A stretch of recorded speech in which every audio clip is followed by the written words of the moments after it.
Kailangan ba i-report ko sa'yo lahat ng ginagawa ko? Ay, sorry, Jed. Kasi ako lang naman ang asawa mo.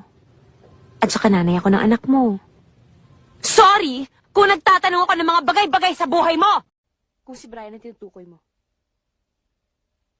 huwag mong bigyan ng masamang kahulugan ng pagkakaibigan namin.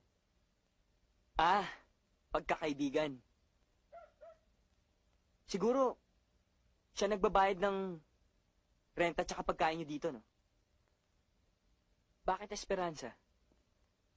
Magkano bang ginagastos niya sa'yo kapalit ng magandang pagkakaibigan niyo? Kung nagbago ka na, Anton, at lahat ng bagay tinutumbasan mo ng pera, hindi ako ganun kababa. At hindi rin ganun kakitid ang utak ko para manggamit ng tao gaya ng ginawa mo kay Donna. Huwag mo ko susumbatan, Anton, dahil ikaw ang may kasalanan sa akin.